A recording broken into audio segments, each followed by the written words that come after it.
Olá, pessoal, muito boa noite a todos. Estamos aqui apanhando para começar mais uma reflexão, apanhando da tecnologia,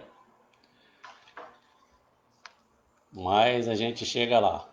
Vamos dar continuidade à nossa reflexão espírita do livro Caminho, Verdade e Vida. Estamos no capítulo 34.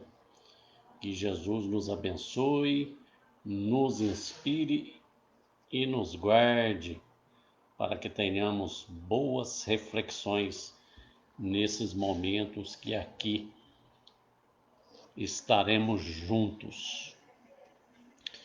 O capítulo 34, Emmanuel escolheu para nós o versículo de Lucas, o capítulo 13, versículo 26, e deu o título de Comer e Beber.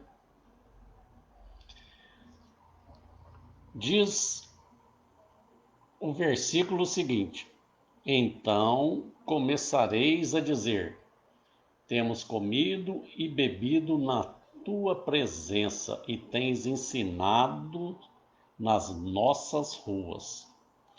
Lucas registrou essa fala de Jesus.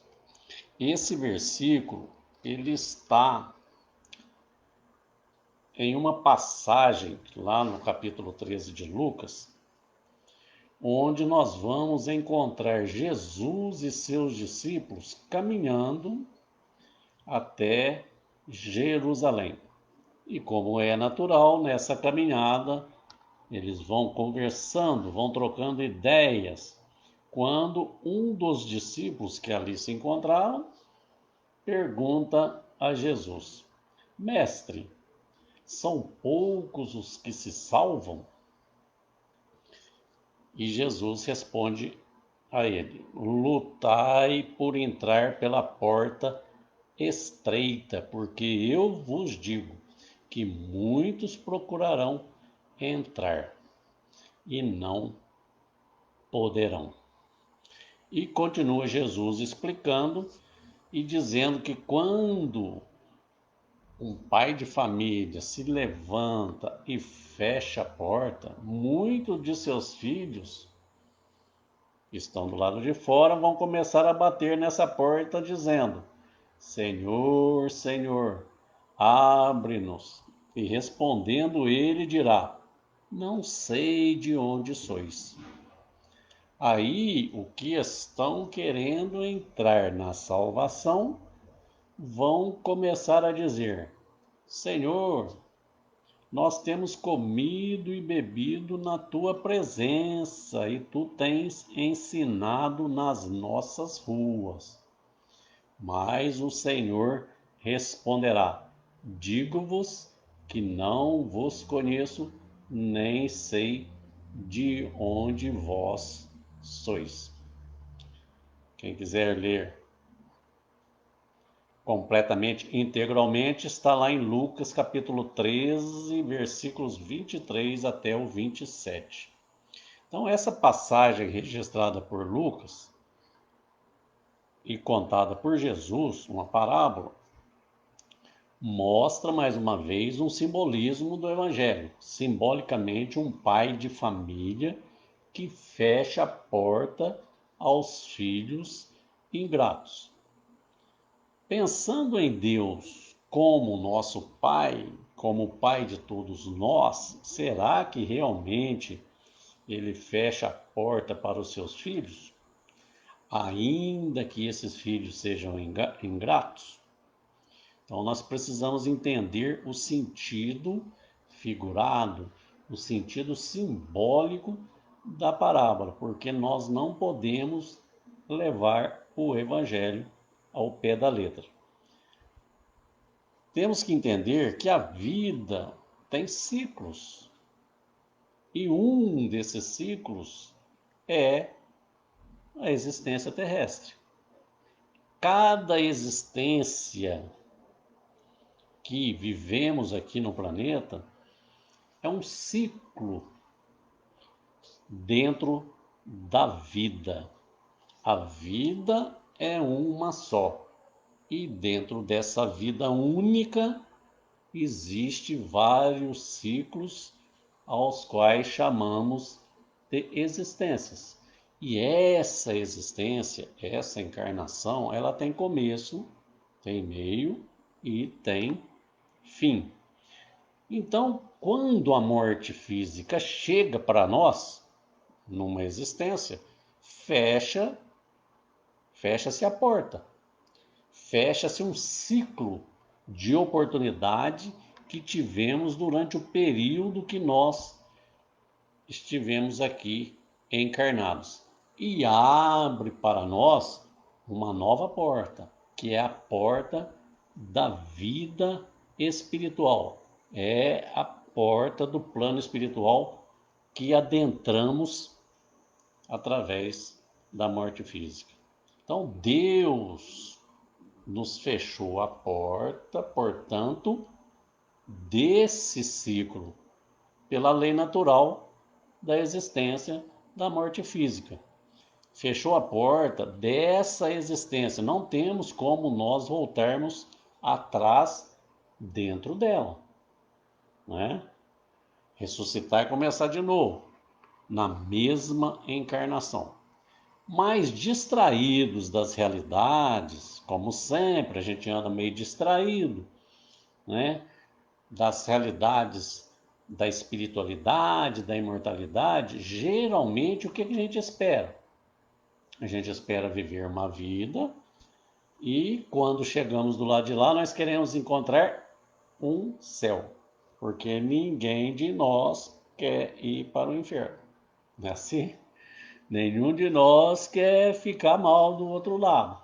Queremos encontrar um céu de que maneira? Um céu de ociosidade, de descanso, onde a gente pode ser felizes para sempre, né? Só que nem sempre nós fizemos para merecer tal dádiva. Até porque o céu que Jesus nos ensina e que a doutrina espírita nos explica claramente é sempre de movimento e de trabalho.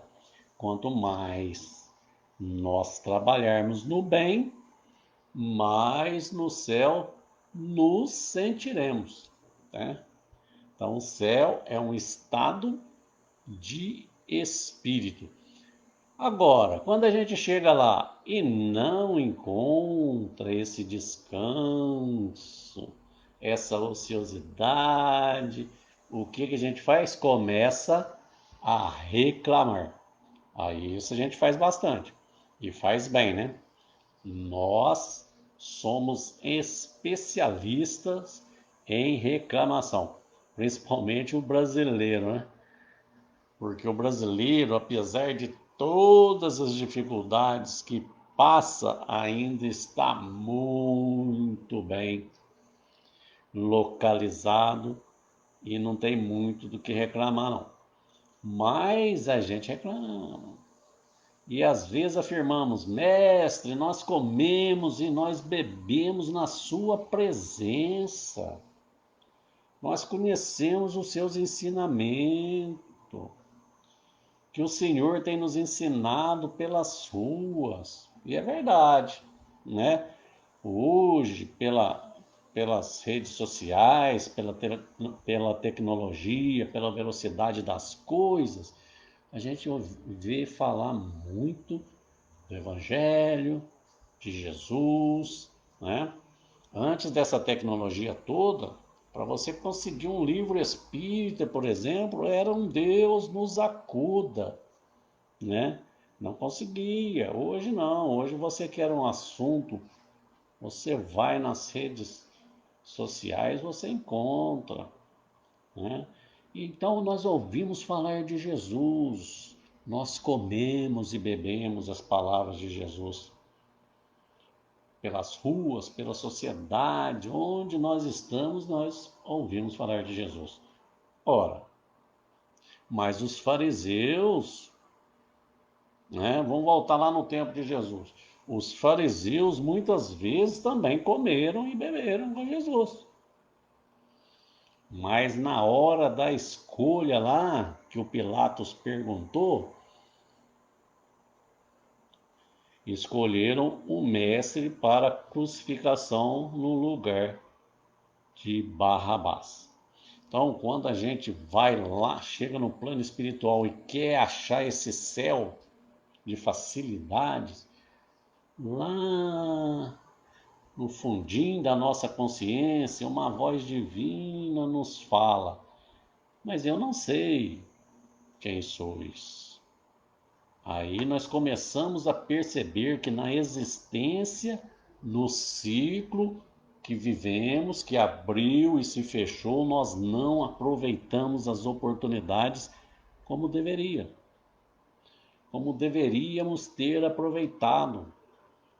E a porta desse ciclo se fechou. Agora, Deus, que é nosso Pai, Ele nos dá todos os recursos que nós necessitamos para vencermos na existência. Deus não fecha portas para que nós possamos atravessar essas portas e experienciarmos ao longo da nossa existência todas as chances de aprendizado, de crescimento, de evolução. Mas aí agora, diante da realidade espiritual que nos convida a verificar a nossa própria consciência, nós começamos a ver a nossa real situação. E vamos verificando que apenas nós conhecemos muito. Conhecemos tudo muitas vezes de Jesus. Sabemos o Evangelho de cor e salteado.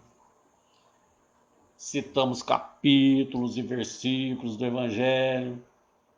Falamos demais em nome de Jesus. Sentamos e comemos na presença de Jesus. Mas só.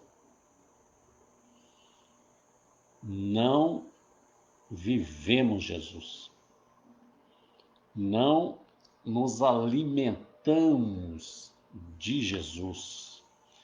Poucos de nós aproveitamos realmente os recursos que Deus nos concedeu. Nós temos muita facilidade em desenvolver uma fé intelectual, uma fé teórica, onde nós bebemos e comemos os conhecimentos trazidos por Jesus de uma forma crítica, de uma forma racional, muitas vezes demais, né? E até pregamos isso mais para os outros, né? Infelizmente, nós temos assimilado muito pouco a lição e nem nos esforçamos para vivê-la no nosso dia a dia. Falamos, por exemplo, para os outros, é muito fácil, né? Amar, olha, você tem que amar, você tem que perdoar, porque é isso que Jesus ensinou. Mas quando chega a nossa vez, a gente não dá o exemplo e nem se esforça, porque às vezes é difícil. Nós todos somos espíritos ainda com dificuldades, né? Mas o que a doutrina espírita vem nos trazer é que nós precisamos, no mínimo, nos esforçarmos. No mínimo, tentarmos exercitar. Ah, eu não consigo perdoar ainda tal pessoa, eu não consigo amar tal pessoa. Mas vamos exercitando. Às vezes a gente já dá um passo, começa a tolerar, abrandando o coração na medida da nossa possibilidade e vamos caminhando. Mas quando a gente não tenta nem exercitar, aí fica complicado. Porque nós conhecemos o mestre somente na inteligência. mas não introduzimos em nossos corações. Se pensarmos bem, desde o tempo de Jesus, os criminosos, em todos os sentidos, não é só aquele que mata, não é só aquele que assalta, né? Os criminosos em todos os sentidos também comeram e beberam na presença de Jesus, mas mataram às vezes em seu nome. Se entregaram a caminhos de tormentos espirituais, sofrendo muitas vezes por séculos. Por isso que Jesus, lá nessa mesma passagem de Lucas, ele fala, olha, lutem para entrar pela porta estreita. Porque quando nós comemos e bebemos com Jesus, mas continuamos a escolher as portas largas, nada muda. Nós queremos as portas largas das facilidades humanas, enquanto que Jesus nos convida a lutar. Lutar, lute, se esforce para entrar pela porta estreita. Por quê? O que é essa porta estreita? É uma porta que nos permite, utilizando os recursos que Deus nos dá, nos esforçarmos para vencer as dificuldades, os desafios que a vida nos traz naturalmente. É isso que nos leva à chamada salvação. Porque a salvação para nós é o quê? Não é aquele lugar de ociosidade e descanso em que você vai ser levado, não. Salvação para nós é a paz de consciência. Consciência tranquila pelo dever cumprido. Consciência por ter nos esforçado no bem. Essa é a salvação que está dentro de nós. Agora, temos total liberdade, né, de entrar pela porta estreita ou pela porta larga. É uma escolha nossa. A decisão é sempre nossa, né? Então, quando nós não valorizamos essas oportunidades, nós é que fechamos as portas. Não é Deus que nos fecha, né? Nós fechamos as portas do aprendizado quando nós recusamos a entender os recursos que Deus nos deu. Desprezamos o aproveitamento. Aí nós comemos e bebemos só para atender às necessidades do corpo físico, sem buscar matar a fome e a sede da alma. Jesus diz lá no Evangelho de João, no capítulo 6, versículo 35. Eu não sei esses versículos de cor, não. Eu anoto aqui para falar, viu, gente? Então, é o seguinte, lá nesse versículo, Jesus diz o seguinte: eu sou o pão da vida. Olha, o alimento, o pão da vida. Aquele que vem a mim não terá fome, e aquele que crê em mim nunca terá sede. Então, é isso que é comer e beber na presença de Jesus. Não basta saciar somente a fome e a sede material, porque a morte física vai fechar essa porta, pelo desgaste natural do corpo físico.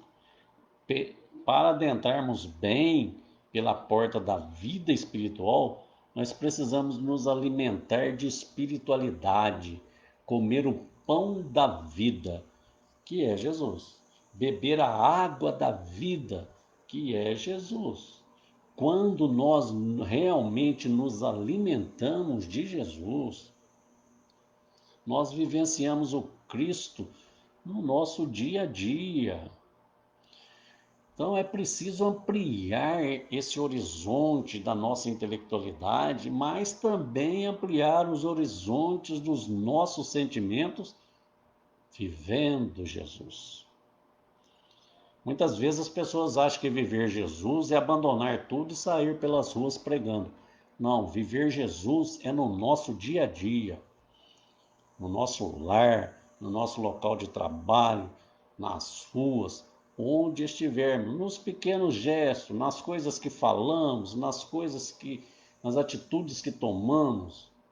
Ressalta Emmanuel nesse capítulo que Jesus também conhecia Deus, mas ele não ficou só pregando a vontade de Deus. Ele viveu intensamente o amor de Deus junto a nós. Mostrou-nos como viver, como conviver, amando e servindo sem nunca esperar recompensa. Tá vendo? Uma pequena atitude. Ah, eu faço bem, mas se estou esperando recompensa, é um exercício, mas já não é tão bem assim, né? Porque eu estou esperando uma recompensa em troca, né? Eu estou fazendo um negócio. Jesus entendeu as criaturas antes que essas o entendessem. Outra pequena atitude, né? A gente entende as pessoas, ou pelo menos se esforça para entender, ou nós já as julgamos, condenamos e crucificamos só por aquilo que nos falam dela. Jesus veio até nós para que aprendêssemos com o seu exemplo. Por isso que ele não escreveu. Ele viu, trouxe até nós a ciência do bem. Então, pessoal, não basta comer e beber na presença de Jesus, cumprindo gestos e rituais e fórmulas mágicas. É preciso exercitar Jesus em nossos atos, em nossos pensamentos, nos esforçarmos para isso. Nos alerta o espírito Lázaro, em Paris, de 1863. Registrado por Kardec lá no Evangelho segundo o Espiritismo, no capítulo 17, no item 7, diz o Espírito Lázaro que quando nós colocamos Jesus em nós, nós temos o dever para com Deus, para com o próximo e para conosco mesmo. Se não colocarmos Jesus em nós, não adianta bater na porta, porque a nossa consciência vai dizer: não estou conhecendo você, meu amigo. Falta um pouquinho para você ter paz. Por isso, se a porta desse ciclo, dessa existência se fechar, se formos convidados hoje, ou daqui a pouco, ou amanhã, para adentrarmos o plano espiritual, se nós não tivermos aproveitado a bênção das oportunidades, não adianta dizer: Senhor, Senhor, me dê a paz. É necessário ter a humildade para reconhecer que mal aproveitamos os recursos da existência. E aí nós temos que ter humildade, rogar a misericórdia divina para que nos abra não a porta de um céu de descanso e de ociosidade, mas uma nova porta de um novo ciclo, para que possamos recomeçar uma nova existência, aproveitando realmente os recursos que Deus com certeza nos dará. E assim a gente vai conseguir construir definitivamente o reino dos céus aqui, ó, em nós, na certeza de que o Pai amoroso, que é justo e bom, jamais dará uma pedra ao filho que lhe pede pão, permitindo assim a continuidade da nossa caminhada em sua direção. Bacana? Essa foi a nossa reflexão desta noite. Que Jesus abençoe a todos que estiveram aqui conectados conosco, encarnados, desencarnados. Até o próximo sábado. Que Jesus nos abençoe e nos guarde. Que assim seja. Beijo a todos.